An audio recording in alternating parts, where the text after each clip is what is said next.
Alex, you cared so deeply about your pitchers, right? And getting a game plan with them. How do you hit 49 on top of that? I don't know how. Yeah, I don't know Gosh. how you do that. I really don't. That's what's like the marvel about his season, and everyone, talking about a historic season. We're talking about the MVP race, that in order to beat Judge, you need to have a historic season.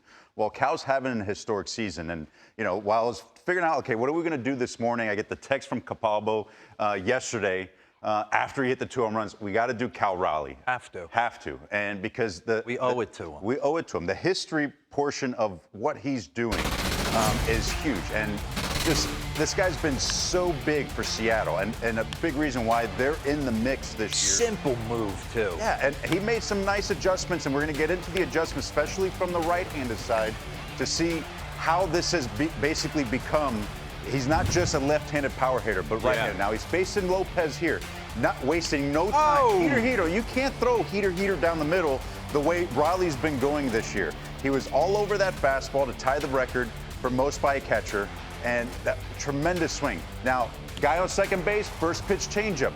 Raleigh has a plan going in. When you got a guy on second base, that guy, the pitcher's probably going to go off speed early in the count. He was ready for it, hangs it, and was ready to pounce. Breaks the record. This was a great scene in Seattle, just like giving him the love.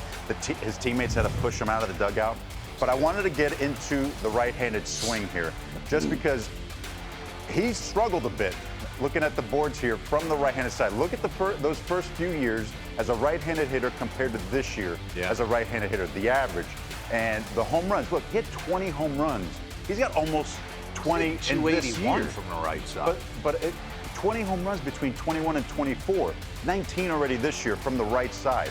So there was some big adjustments that Cal Raleigh made right here, year to year. Last year, really struggled from the right side, had a hard time against left-handed pitching, to the point where he was almost thinking maybe I should just hit left-handed. And so I wanted to get into the swing a little bit from the right side, because he did close up a little bit like you were talking about what Pasquantino did.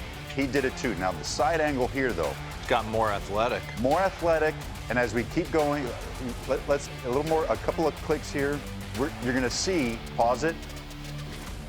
He's a tapper in place. He is in place, but here, getting into his back hip a little bit more, a little stronger. Here, a little weaker on the backside. It almost looks like here, as we keep going a little bit farther, right there, pause it. It's almost like he's hitting off of something on the right side here. Like if he's on a board, or like there's a wall there. Here, it's a little soft on the backside. Keep going, pause. Better separation between his hand and his front foot. Here he's drifting. You can see he's almost already off his backside. Here he's still on his backside in the back hip. Now let's keep going a little bit more. At contact right there. Look at the front side, hitting stiff front side. He's already off his front side, out in front, breaking the front knee. So much more powerful here on this year than he was even back in 2022, to where right-handed now, it's almost becoming his strong side. But passing Sal Perez, who had an incredible season. Hey, Lopez. Abelito. You saw this guy. Oh, I watched it, man. It was every day. And I mean, it's Ricky Martin on steroids. And he's a gorgeous man too. But Johnny Bench, I mean, these are the guys he just passed. And you're talking about kind of legends, at least for backstops, for catchers. Guys that I looked up to. Mike Piazza, my favorite catcher, one of the best offensive power hitting catchers of all time, one of the greatest OPS seasons that we saw in '97 from Piazza. So this is who he's chasing. Mickey Mantle. Most homers by a switch hitter. Most homers by a switch hitter, 54. Mickey Mantle's got, so he's creeping up on that. And then the next thing, Ken Griffey Jr. is next up on the list. Most homers by a Mariner in a single season. Look at these numbers by Griffey, though. Unbelievable.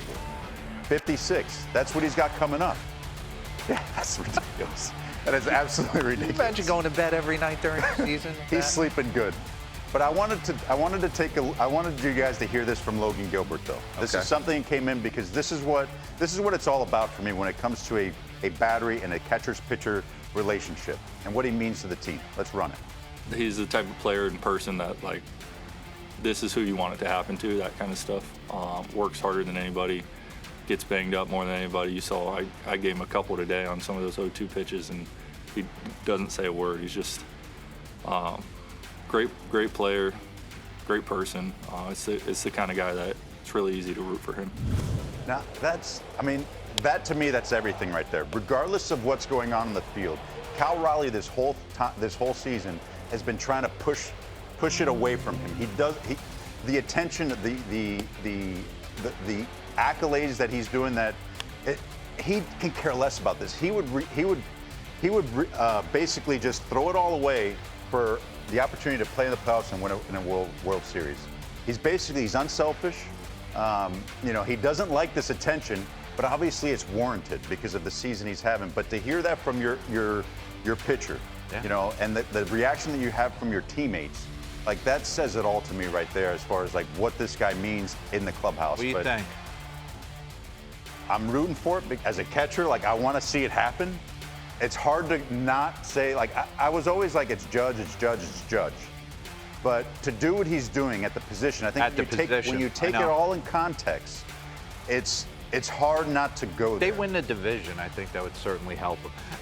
It's an old school way of thinking, but why does that it jumps out at me and it shouldn't. But he's going to get on a run. Trust me. He's scuffled a bit since the break, wear and tear a little bit, but he's going to find like a 10 to 2 week stretch in these last 30 games where that average, I think, is going to creep up just a little bit. He's going to go on a run where it's like, he's going to throw out 2 or 3 hits.